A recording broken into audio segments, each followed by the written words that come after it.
అంచేతనే ఎన్నో రకాలైన ఉద్యమాలు, ఎన్నో రకాల ఆందోళనలు, ఎన్నో రకాల అశాంతి ప్రబలిపోతున్నారు.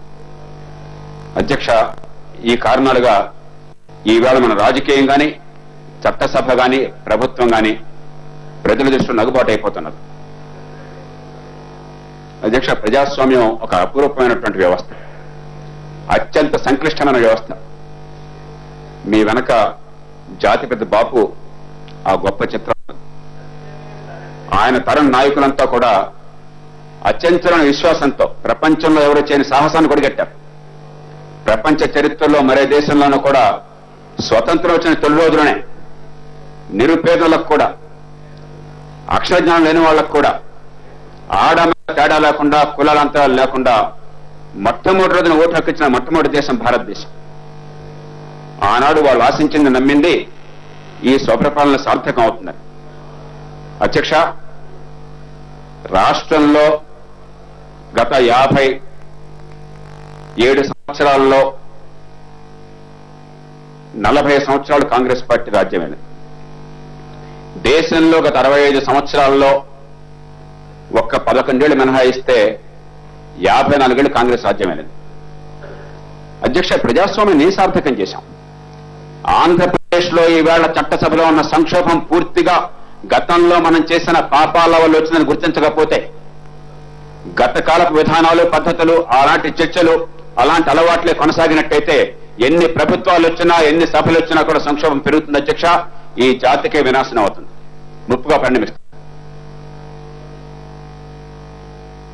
గొప్ప ఆదర్శంతో, ఎంతో ఆశతో ఆనాడు మన జాతి నిర్మాతలు ప్రజాస్వామ్యాన్ని మనకిస్తే, వాళ్ళు కోరుకున్నది అధ్యక్ష వివక్ష లేని సమాజాన్ని సృష్టిస్తామని చెప్పని, పేదరికాన్ని అంతం చేస్తామని, ఎదిగే అవకాశాలను ప్రతి బిడ్డకి ఏ తల్లి గర్భాన పుట్టిందన్న తేడా లేకుండా ప్రతి బిడ్డకి అందిస్తామని చెప్పని, ఆర్థిక ప్రగతికి బాటలు వేసి ఈవేళ చైనానో మరో దేశాన్ని చూసి నోట్లో వెళ్ళేసుకునే అవసరం లేకుండా ప్రపంచంలో దీటైన శక్తిగా ఈ దేశాన్ని నిలబెడతామని చెప్పని, ప్రజల పన్నుల డబ్బును సద్వినియోగం చేస్తామని, ప్రజలు ఇచ్చినటువంటి అధికారాన్ని సద్వినియోగం చేస్తామని.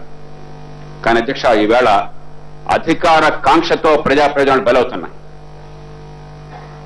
అధ్యక్ష, ఇందాక పెద్దలు చెప్పారు, సగటున మన రాష్ట్రంలో శాసనసభ ఎన్నికల్లో ఒక్కొక్క ప్రధాన పార్టీ అభ్యర్థి 5 కోట్ల రూపాయలు ఖర్చు పెడుతున్నారు. అందరూ పెడుతున్నారు, నేను అంటది అధ్యక్ష.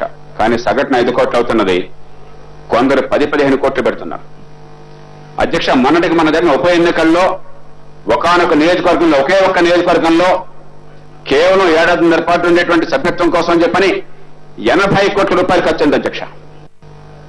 80 కోట్ల రూపాయలు ఖర్చయింది. నాకు తెలిసి అక్కడ నెగ్గిన శాసనసభ్యులు ఇప్పటిదాకా ఈ సభలో పెదవ కూడా ఇప్పే అవకాశం కాల. 80 కోట్లు దానికోసం ఖర్చయింది. అధ్యక్ష, సంక్షోభానికి మూలమైన కారణాలున్నాయి. అధ్యక్ష, మన రాష్ట్ర బడ్జెట్ ను చూస్తే సగటున రోజుకి 400 కోట్ల రూపాయల ఖర్చు మనం చూపెడుతున్నాం. బహుశా రేపు 2 రోజుల్లో ఆర్థిక మంత్రులు పెట్టబోయే బడ్జెట్ ఇంకా పెరుగుతుంది దానికి. కానీ సామాన్యుడికి ఈవేళ ప్రభుత్వ ఆఫీసుల్లో ఎక్కడా కూడా, నేను గవర్నమెంట్ ఆఫీస్కి వెళ్తే నన్ను గౌరవంగా చూస్తారు, నాకు సేవలు అందుతాయి, 10 సార్లు తిరగక్కర్లేదు, లంచం ఇవ్వక్కర్లేదు, సిఫారసు అక్కర్లేదు, ఎమ్మెల్యే గారు కాళ్ళు పెట్టుకోక్కర్లేదు అనే పరిస్థితి ఈ రాష్ట్రంలో ఒక్క ఆఫీసులో కూడా, ఒక్క పార్టీ పౌరుడు కూడా లేదు అధ్యక్ష. ఈ పార్టీ ఆ పార్టీ తేడా లేకుండా 400 కోట్లు ఖర్చు పెడుతున్న రోజు అధ్యక్ష. దాని ఫలితమే అధ్యక్ష, 21వ శతాబ్దంలో ఉన్నాం మనం. సిగ్గుచెట్టు శాసనసభలో ఈవేళ ఈ చర్చ జరక్క జరుగుతుంటే చివరికి సభలో కూడా కొద్దిసేపు విద్యుత్తు పోయింది. అధ్యక్ష, పరిశ్రమలు పెడితే, పరిశ్రమలు నడిపితే, ఉత్పత్తి చేస్తే, ఉపాధి కల్పిస్తే పెనాల్టీ వేస్తామని విద్యుత్ వినియోగించడం లేదని చెప్పని 2013లో మనం చెప్పాల్సి వస్తుందంటే అధ్యక్ష, ఇన్నేళ్లుగా మనం చేసిన పాపాల భారం ఈవేళ ఈ జాతి మోస్తున్నది. ఇక అధ్యక్ష, అవినీతిని గురించి నేను చెప్పనక్కర్లే. ఈ సభలో 2 పక్షాల నుంచి అటు ఇటు ఎన్నో వాగ్యుద్ధాలు జరిగినాయి, ఇప్పుడు జరిగినాయి. ఈ సభలో, ప్రస్తుత శాసనసభలో గత 3 ఏళ్ల నుంచి జరుగుతూనే ఉన్నాయి. అధ్యక్ష, నేను ప్రధానంగా మనం తెలుసుకున్నది, past sins cast long shadows. గత కాలపు పాపాల నీడ ఈవేళటి తరాన్ని ఈవేళటి సమాజాన్ని ఖచ్చితంగా ప్రభావితం చేస్తుంది. విష బీజాల నుంచి అమృత ఫలాలు రావు. మనం నాటే విత్తనాలు విష విత్తనాలు అయితే మనకు మంచి ఫలాలు రావు అధ్యక్ష. ఇవాళ విద్యుత్ కొరత ఉందన్నా, సంఖ్యాబలం ఉన్న రాజకీయ అస్థిరత్వం ఉందన్నా, అవినీతి కొనసాగుతుందన్నా, ప్రజలకు కనీసం పనులు దొరకడం లేదన్నా, చట్టబద్ధ పాలన కరువైందన్నా, గోండాల సర్వహారం చేస్తున్నారన్న అధ్యక్ష, ఇవన్నీ కూడా గత కాలపు పాపాల పర్యవసానం మాత్రమే. ఇప్పటికైనా ఈ పరిస్థితి నుంచి బయటపడాలని చెప్పంటే నిజాయితీ అని చర్చ కావాలి. లేకపోతే అధ్యక్ష, మామూలుగా ప్రజాస్వామ్యంలో సంక్షోభం వస్తే మళ్ళీ ఎన్నికలు జరిగితే సంక్షోభం పోతుంది, ప్రజలు తీర్పిస్తారన్న నమ్మకం ఉండింది అధ్యక్ష. వాళ్ళ ఆ విశ్వాసం కూడా లేదు. ఈ పరిస్థితులు మారకుంటే, ఈ సభలో ఉన్న మనం గాని, ప్రభుత్వం గాని, పార్టీలు గాని తీరు మార్చుకోకుంటే వచ్చే ఎన్నికల తర్వాత ఈ సంక్షోభం మరింత ముదురుతుంది, వచ్చే శాసనసభ మరింత గడ్డుకాలను ఎదుర్కొంటుంది. అందుకే అధ్యక్ష, లోతుగా నిజాయితీగా మనం చర్చించుకోవాలి. నేను నిజంగా ఇవాళ ఆశించాను అధ్యక్ష, ఈ సభలో చర్చ జరగాలని చెప్పి నుంచున్న కారణం నేను ఈ రూపంలో తప్ప ఇంకో రకంగా చర్చ జరిగే పరిస్థితులు లేవు. అవిశ్వాస తీర్మానం మీద చర్చ తప్ప గవర్నర్ ప్రసంగం మీద కానీ లేదా బడ్జెట్ మీద కానీ చర్చకు అవకాశమైన పరిస్థితులు విచిత్ర పరిస్థితులు ఉన్నాయి. నేను నిజంగా ఆశించాను ఒక సమగ్రమైనటువంటి చర్చ జరుగుతుంది, విధానాల మీద విపులంగా లోతైనటువంటి అవగాహనతో చర్చ జరుగుతుంది, పరిష్కారాలు అన్వేషిస్తామని చెప్పాను. కానీ అధ్యక్ష, ఈ చర్చ మొత్తంలో ఇప్పటిదాకా నాకు కనిపించింది వేడి బాగా కనిపించింది, తాకింది, వెలుతురు చాలా తక్కువ కనిపిస్తుంది అధ్యక్ష. ప్రభుత్వం పాత్ర ఏమిటి అధ్యక్ష? ఏ ప్రభుత్వం అయినా కూడా పన్ను డబ్బుని సద్వినియోగం చేయాలి, ప్రజలిచ్చిన అధికారంతో ప్రజలకు సేవలు అందించాలి, చట్టాలను సమగ్రంగా సరిగ్గా ఏర్పాటు చేయాలి, విధానాలను సరిగ్గా రూపొందించాలి. అధ్యక్ష, 4 కూడా ప్రభుత్వాలు విఫలమైనాయి, ఈ ప్రభుత్వం విఫలతో కొనసాగుతూనే ఉంది. అధ్యక్ష, ప్రభుత్వం పాత్ర ఏమిటి అసలు? ప్రభుత్వం పాత్రను గురించిన అవగాహన ఈ సభ లేకపోతే, సభ ద్వారా ప్రజలకు తెలియకపోతే అధ్యక్ష, ఇప్పటిదాకా ఉన్నట్టుగానే ప్రజల్ని బిచ్చగాళ్లుగా చూసే సంస్కృతి, తాత్కాలికమైన తాయిలాలు ఇచ్చే రాష్ట్ర భవిష్యత్తుని ప్రమాదంలో పడేసే సంస్కృతి, ప్రజల్ని ముక్కలు చేసి కులం పేరుతో, మతం పేరుతో, ప్రాంతం పేరుతో, భాష పేరుతో ఈ సమాజాన్ని నెట్నలుగా చీల్చే సంస్కృతి, ఓటు కొనుగోలు చేసి రాజకీయాన్ని వ్యాపారంగా పెట్టే సంస్కృతి, ఇలా కొనసాగంతకాలం అధ్యక్ష ఈ సంక్షోభం తగ్గదు. సంఖ్యాబలం ఎంత ఉండొచ్చు, అస్థిరత్వం పోదు. అధ్యక్ష, ప్రభుత్వం ప్రధానంగా చేయవలసింది మొట్టమొదట చట్టబద్ధమైన పాలన. అధ్యక్ష, ఈవేళ బడితో ఉన్నవాడితే బర్రైపోయింది. ఎంతో కాలం క్రితం ఈ పార్టీకే చెందిన కేంద్ర ప్రభుత్వం చట్టాన్ని తెచ్చుకొచ్చి స్థానిక న్యాయాలయాలు ఏర్పాటు చేయండి. ఒక చిన్న ఉదాహరణ చెప్తాను అధ్యక్ష. స్థానికంగా కోర్టులు ఏర్పాటు చేయండి, డబ్బులు మేము ఇస్తామంటే అధ్యక్ష, 3 ఏళ్ల నుంచి ఇప్పటిదాకా ఈ ప్రభుత్వానికి కనీసం ఢిల్లీ వాళ్ళు డబ్బులు ఇస్తే కోర్టుల్లో కేసులు త్వరగా తెమ్మడం కోసం కోర్టులు ఏర్పాటు చేసే స్థితి కూడా రాకపోయింది. ఇంకా పరిపాలన ఎక్కడుంది అధ్యక్ష? పెత్తనం ఉందా, పరిపాలన ఉందా ఇక్కడ?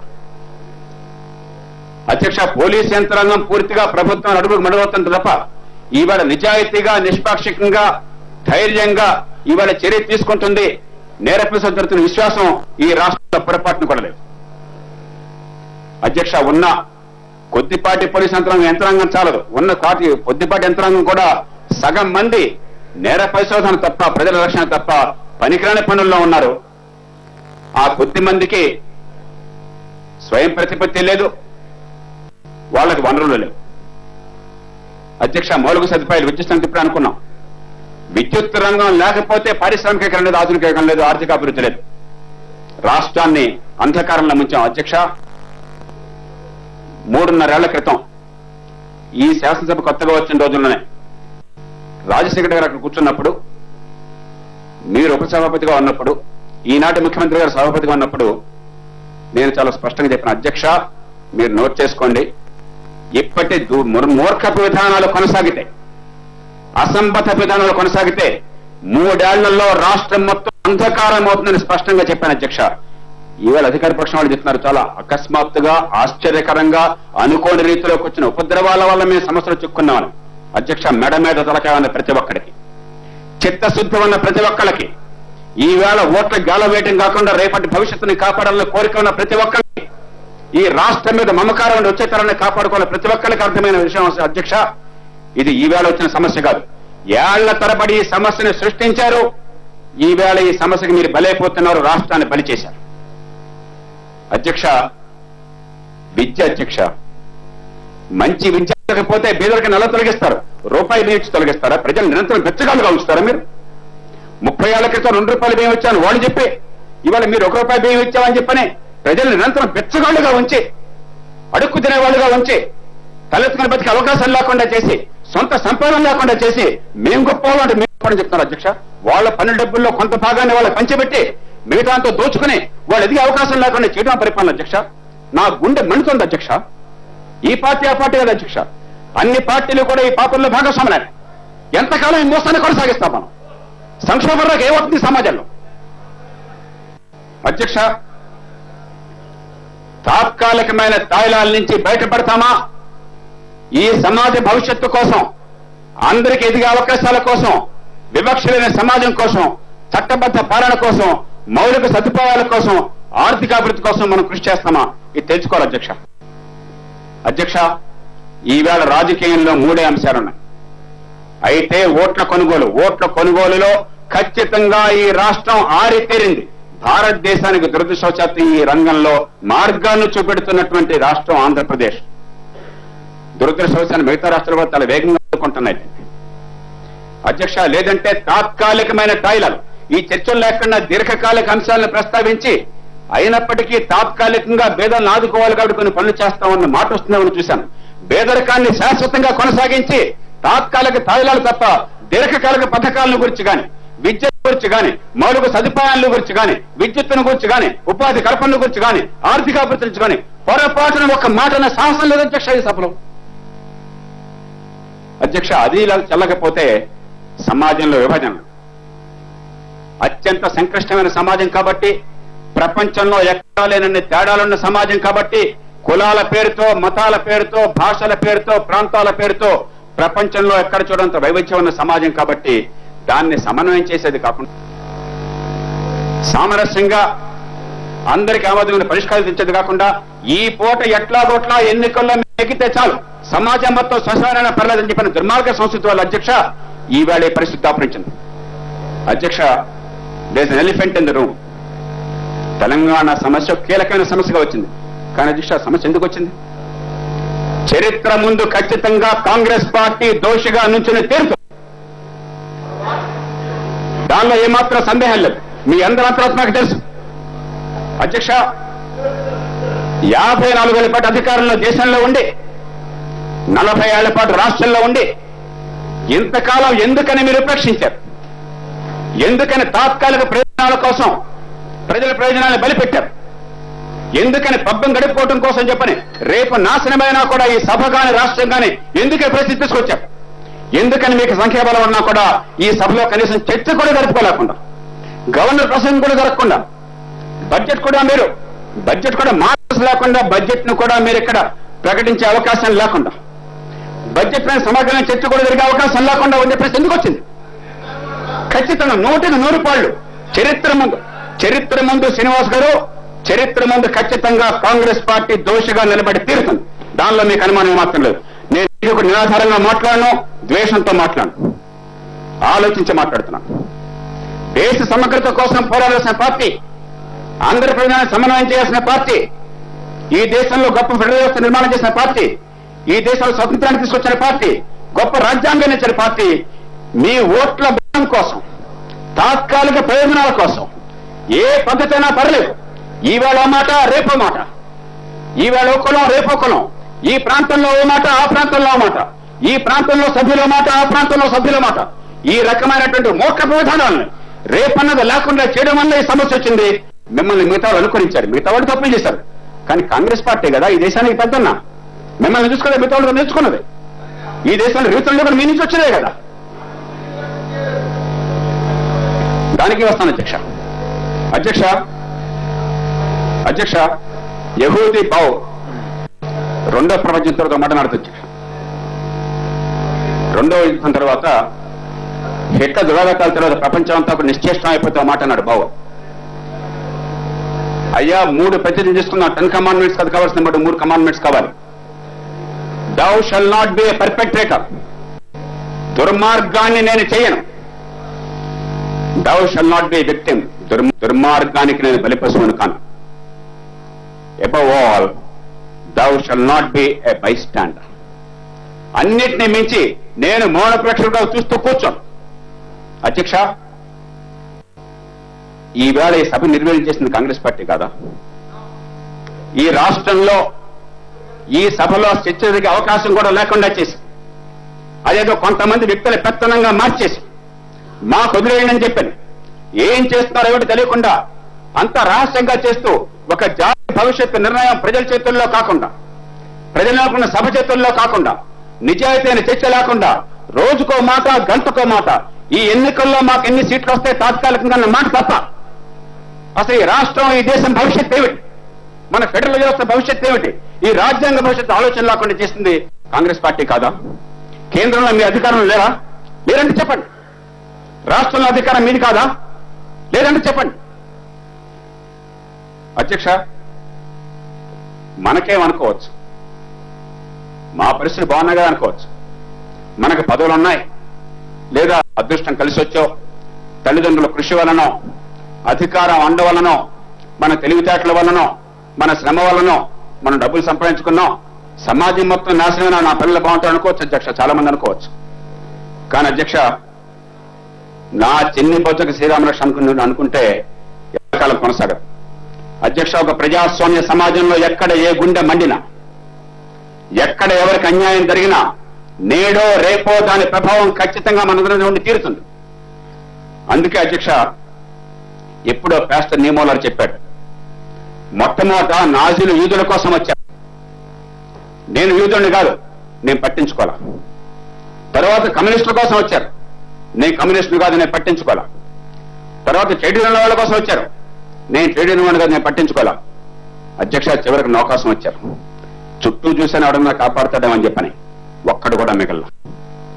అధ్యక్ష, వ్యవస్థే నాశనమైతే, రాష్ట్రమే సర్వనాశనమైతే, మన సమాజమే శ్మశానమైతే అధ్యక్ష, చివరికి మనల్ని కాపాడే వాళ్ళు ఎవరు ఉంటారు? మన సంపద, మన అధికారం, మన పోలీసులు ఎవరో కూడా మనం రక్షించారు అధ్యక్ష. దీని పర్యవసానం మనం అనిపిస్తాం. అందుకే ఇప్పటికైనా మనం కడతారు. అధ్యక్ష, డిమాండ్లకు వస్తాను. నేను ఎక్కువ అంశాల్లో కడదలుచుకోలేదు, 6 అంశాలు ప్రస్తావిస్తాను. పరిష్కారాలు లేకుండా లోక్సత్తా ఒక్కటి ప్రస్తావించదు అధ్యక్ష. విద్యుత్ రంగంలో అధ్యక్ష 9-10 ఏళ్ల క్రితమే పరిష్కారం ఏంటో చెప్పి చూపెట్టాం అధ్యక్ష. ప్రభుత్వంతో పోరాడి మరి పశ్చిమ గోదావరి జిల్లాలో కళ్ళ చెరువులో ఒక సబ్ స్టేషన్ ని మేము ఫ్రాంచైజింగ్ తీసుకుని, అధికారం లేకున్నా, అధికారంలో ఉన్న వాళ్ళు అవినీతి పట్ల అడుగడుగున అడ్డు తగిలినా అక్కడ ఏ రకంగా నిజాయితీగా చేస్తే ఏం చేయాలో చేసి చూపెట్టాం అధ్యక్ష. ఉదాహరణకి 18% విద్యుత్ ఆదా చేయగలం అధ్యక్ష. డిస్ట్రిబ్యూషన్ లో 18% ఆదా చేయగలిగాం అధ్యక్ష. ప్రతి కనెక్షన్ కి మీటర్ ఇప్పించగలిగాం. ఎనర్జీ ఆడిటింగ్ 100% చేయగలిగాం. వోల్టేజ్ ఫ్లక్చుయేషన్ లేకుండా చేయాలి, ఒక్క మోటార్ కూడా కాలకుండా చేయగలిగాం అధ్యక్ష. అక్కడ ఉన్నటువంటి ఒక వోల్టేజ్ మోటార్ మెకానిక్ వచ్చాయా, మీరు వచ్చేదాకా రోజు 1-2 మోటార్లు కాలిపోయేవి, హాయిగా నా కడుపు నిండేది, మీరు వచ్చి నా పాలని శాపం అయ్యారు, ఇప్పుడు నా పొట్ట కొట్టారని చెప్పన్నాడు. అదే వేరే పని చూసుకోయా, రైతులు పొట్ట కొట్టమని చెప్పాం. ఇది జరిగింది అధ్యక్ష. Please conclude. అయిపోతుంది అధ్యక్ష. సేవలు వేగంగా అందించగలిగాం, అవినీతి పూర్తిగా నిర్మించగలిగాం. అప్పటి నుంచి చెప్పాం అధ్యక్ష, అయ్యా ఇది రాష్ట్రమంతా చేయి, మీరు పంపిణీ మీద దృష్టి పెట్టండి. ఇప్పుడు కూడా ఏమంటున్నారు, మేము జనరేషన్ పెంచుతాం అంటున్నారు అధ్యక్ష. జనరేషన్ కాదు సమస్య ఈ దేశంలో. పంపిణీని బాగు చేయకుండా జనరేషన్ ఎంత చేసినా కూడా నష్టాలు కూరుకుపోతారు, రాష్ట్రం అధోగతి పాలవుతుంది అధ్యక్ష. ఈవేళ పంపిణీ మీద దృష్టి పెట్టాలి, వికేంద్రీకరించిన పంపిణీ అధ్యక్ష. అగ్రికల్చరల్ ట్రాన్స్ఫార్మర్స్ ని నాన్ అగ్రికల్చరల్ సెపరేట్ చేయాలి. సెపరేట్ చేసి గ్రామాల్లో సైతం వ్యవసాయేతర విద్యుత్తుని 24 గంటలు ఇవ్వగలగాలి. అసెంబ్లీలో కూడా ఈ సమావేశం జరుగుతున్నప్పుడు కూడా విద్యుత్ పోయే సమస్య కాదు అధ్యక్ష. రాష్ట్రంలో 24 గంటలు ఇవ్వగలం. ఏం గుజరాత్లో ఇస్తే మనం ఇవ్వలేమా? అంతకంటే మనం చెడ్డవాళ్ళమా? ఆ మాత్రం మనలో మనకు లేవా? ఆ మాత్రం మీరే ఉద్ధరిస్తున్నారండి. ఈవేళ పరిశ్రమలు అడగండి, లక్షల మంది ఉద్యోగాలు లేకుండా పోతే ఇవాళ ఇవాళ ఇవాళ అన్ని కలిపితే మహాశయ అన్ని కలిపితే మీరు అన్ని కలిపితే ఈవేళ మీ సర్చార్జీలు మీ పెనాల్టీలు మీరేస్తే ఇతర రేట్లు కలిపితే ఈవేళ మీకు 8-9 రూపాయలు తగ్గట్లేదు అధ్యక్ష. ఈవేళ రేట్లను తగ్గట్లా, ఊరికే లెక్కలు దొంగ లెక్కలు చూపెడుతున్నాం అధ్యక్ష. No power is costlier than no power అధ్యక్ష. విద్యుత్ లేకపోవడం కంటే 7 రూపాయలు 9 రూపాయలు ఇచ్చినా కూడా మంచిదే, కానీ 9 రూపాయలు అవుతున్నారు వంకతో విద్యుత్ లేకుండా నరకాన్ని చూపెడుతున్నారు, రాజయోగంలో తీసుకెళ్తున్నారే. అదే మూర్ఖ విధానాలు. అంటే తాత్కాలిక ఓటు బ్యాంకులు కావాలా మీకు అధికారం అంటే రాష్ట్రం నరకమైనా పర్లేదా? ఒక పరిశ్రమ అక్కర్లేదా? ఈ పిల్లలకు ఉపాధి అక్కర్లేదా? పేదరికం పోవక్కర్లేదా? అంటే అధికారం డబ్బులు రావడం అని చెప్పంటే రియల్ ఎస్టేట్ లో డబ్బులు రావాలా, లంచంలో డబ్బులు రావాలా, సంపద పంచడం వల్ల కదా, ఉపాధి వల్ల కదా, శ్రమ వల్ల కదా? ఎలాంటి ఊహ ఉంది మీకు? ఎలాంటి విషయం దేశాన్ని గురించి ఏం మాట్లాడుతున్నాం? Please conclude. మూర్ఖ చేపట్టారు. ఈ పరిష్కారం ఎలా అధ్యక్ష? 2004లో రాజశేఖర్ గారు అధికారం చెప్పట్టుగానే చెప్పాం, అయ్యా మంచి వచ్చాడో మీరు ఇస్తామన్నారు. కనీసం దానికి మీటర్లు పెట్టండి, ఎనర్జీ రేటింగ్ చేయండి. కనీసం అయ్యా 3000 యూనిట్లు దాటితే ఓ 10 రూపాయలు వేస్తామనండి. డబ్బు వసూలు చేయాలి కాదు, కొంచెం పొదుపు చేయాలి జ్ఞానం కోసం చెప్పని. కనీసం భూగర్భజలం పెంచే ఏర్పాట్లు చేయండి. అది చేసావా? ఓట్లు వస్తే చాలు తప్ప చచ్చిన భవిష్యత్తుని పట్టించుకోవాలి. చాలా కీలకం అధ్యక్ష. ఈ వేట సంక్షేమం ఊరికే రాదు అధ్యక్ష. పార్టీలు చేసిన దుర్మార్గం వల్ల, పొరపాటు విధానాల వల్ల ఈవేళ రాష్ట్రం సంక్షేమంలో కూరుకుపోయింది. దాని పర్యవసానమే ఈవేళ కొద్ది మంది ఉన్న వాళ్ళతో భయపడుతున్నారంటే ఎందుకు భయపడుతున్నారు? వాళ్ళు చేసిన తప్పులనేమో మీరు ఒప్పుకోలేరు, తప్పు చేసామో అనుకోలేరు. ఆ తప్పుల్ని కొనసాగించడం సాధ్యం కావడం లేదు. వాడు తిరుగుతుంటే భరించాల్సి వస్తుంది. ఎందుకని ఇవాళ కాంగ్రెస్ పార్టీ సంక్షేమ పడిన సంఖ్యాబలంలో కూడా ఇంత చరిత్ర ఉన్న పార్టీ, ఇన్ని పునాదులున్న పార్టీ ఎందుకు సంక్షేమంలో పడ్డారు? మీరు తాత్కాలిక ప్రయోజనాల కోసం ఎప్పుడైతే జాతి ప్రయోజనాల పండుగ పెట్టారో ఈవేళ ఏక మేకై కూర్చున్నది. ఈవేళ గతంలో చేసిన పాపాలు మీకు శాపంగా పరిణమించినాయి. ఈవేళ మీకు ఆత్మహత్య సదృశ్యమైంది అధ్యక్ష. ఈవేళ యూపీలో, బీహార్లో, బెంగాల్లో, తమిళనాడులో ఈ 4 రాష్ట్రాల్లో 2 జాతీయ పార్టీలు అంతర్ధానమైపోయినాయి అధ్యక్ష. ఆంధ్రప్రదేశ్ ఇప్పటిదాకా కాంగ్రెస్ పార్టీ ఉందనుకుంటే ఇప్పటిదాకా మీరు చేసిన తప్పిదాల వల్ల మీకు తెలుసు, నాకు తెలుసు. తర్వాత ఏమవుతుందో ఎవరెవరితో కలుస్తారో మనకు తెలియదు. కానీ ఈవేళ పరిస్థితుల్లో ఆంధ్రప్రదేశ్ అతిపెద్ద రాష్ట్రాల్లో మరొక రాష్ట్రం 2 జాతీయ పార్టీ అంతర్ధానం అవుతుంది. దానికి కారణం పూర్తిగా స్వయంకృత అధ్యక్ష. నేను జాతీయ పార్టీలు బలంగా ఉన్నాను కోరుకునేవాడిని. పార్టీలు ఖచ్చితంగా ఈ దేశంలో జాతీయ భావం లేకపోతే, జాతీయ పార్టీలు లేకపోతే దేశం ఇచ్చిన అవుతుందని భయపడేవాడు. జాతీయ భావనాన్ని కోరుకున్నాడు. కాబట్టి మంచి మనసుతో చెప్తున్నాను, మీ విధానాల వల్ల ఈ రాష్ట్రంలో పరిస్థితి వచ్చింది, వేరే కారణం కాదు. పూర్తిగా మీ వల్ల వచ్చింది. 1 గంట 1 రోజు కాదు, కిరణ్ కుమార్ రెడ్డి కాదు. ఎంతకాలం నుంచి ఏం చేస్తారో మీరు ఆలోచించండి. ఎందుకు జరిగిందో ఆలోచించండి, ఆత్మావలోకనం చేయండి. ఇప్పటికైనా చిత్తశుద్ధితో జరిగిన తప్పుడు అర్థం చేసుకోండి. రేపు పరిష్కారం కోసం ప్రయత్నం చేయండి. ప్రజల ముందుకు వెళ్ళండి. ఎవరు అధికారుల కోసం రాష్ట్రాన్ని కాపాడతారు, దేశాన్ని కాపాడతారు. లేకపోతే అధికారమే లక్ష్యంగా కొనసాగినట్టయితే రాష్ట్రం అధోగతే, మీది అధోగతే. నాకు నష్టం లేదు. రాష్ట్రం అధోగతే, దేశం అధోగతే. దీంతో పాటు అధ్యక్ష విద్యుత్ రంగంలో చూస్తే ఇప్పుడు ఇవాళ కూడా చెప్తున్నారు అసంబద్ధమైన పథకాలు. 8,000 మెగావాట్ల విద్యుత్ మీరు వ్యవసాయానికి అదనంగా ఇస్తారట. ఉట్టికగలమ స్వర్గానికే కొడుతున్నట్టు. ఇప్పుడే చెప్తున్నారు విద్యుత్ వాటి 9 రూపాయలు అవుతుంది, 90 రూపాయలు చేద్దామని చెప్పానా మహాశయ? రాష్ట్రాన్ని నాశనం చేయాలని చెప్పానా అధ్యక్ష? ఎక్కడి నుంచి ఇస్తారు? ఇప్పుడు మాట్లాడారా? ఎంత ఖర్చు అవుతుందో మాట్లాడారా? ఆ డబ్బు ఎక్కడి నుంచి ఇస్తారు? ఏ రకంగా ఇస్తారు? దాని ప్రత్యామ్నాయాలు ఆలోచించారా? లేదు. ఏదో రకంగా ప్రజల అమాయకత్వాన్ని ఆసరాగా చేసుకుని, ప్రజలు మాట్లాడే శక్తి లేదు కాబట్టి, పాపం ఈ పూట ఆకలి తెచ్చుకోవడం కోసం ఉన్నారు కాబట్టి, డబ్బు తీసుకునో బ్రాంతి తీసుకునో మీ మాటలేమో ఓట్లేస్తారు కాబట్టి ఈ పూట ఓటేస్తే చాలనుకున్నాం తప్ప రేపే ఓటున్నారు అవుతుంది అధ్యక్ష. 3 ఏళ్ల క్రితం చెప్పాను, 10 ఏళ్ల క్రితం చెప్పాను, ఇవాళ రాష్ట్రం విద్యుత్ రంగంలో నాశనమైంది. ఇవాళ మళ్ళీ చెప్తున్నాను, ఇదే కొనసాగితే 10 ఏళ్ల తర్వాత కూడా ఈ రాష్ట్రంలో ఇదే జరుగుతుంది అధ్యక్ష. ఈ రాష్ట్రం పూర్తిగా అంధకారం అయిపోతుంది. ఎప్పటికైనా కళ్ళు తెరవండి. రెండో అధ్యక్ష, వ్యవసాయం గురించి చెప్పారు, బోల్డ్ చేశామంటున్నారు అధ్యక్ష. గత సంవత్సరం సుమారుగా ఇదే సమయంలో బడ్జెట్ సమావేశాలు జరుగుతున్నప్పుడు నేను వ్యవసాయ రంగంలో ఉన్న మిత్రులంతా, లోక్సత్తా పార్టీ మిగతా వాళ్ళంతా కలిసి పక్క రాష్ట్రంలో రేటుంటే అమ్ముకునే హక్కు కూడా లేకుండా చేసి రైతుని పిచ్చగాడిగా మారుస్తుంటే దమ్ము ఉంటే అరెస్టు చేయండి అని చెప్పని పక్క రాష్ట్రానికి అమ్మాం అధ్యక్ష. కర్నూలు నుంచి కర్ణాటకకి, నిజామాబాద్ నుంచి నాందేడి అధ్యక్ష. చట్టవిరుద్ధంగా కేంద్ర ప్రభుత్వం స్పష్టంగా ఎసెన్షియల్ కమోడిటీస్ యాక్ట్ కింద, ఆ చట్టం కింద ఆహార ధాన్యాల అమ్మకంలో ఏ రకమైన ఆంక్షలు పెట్టడానికి వీల్లేదని పెట్టినా కూడా చట్టవిరుద్ధంగా వీధి రౌడీలాగా ఈ ప్రభుత్వం వ్యవహరించింది. ఈ సభలోనే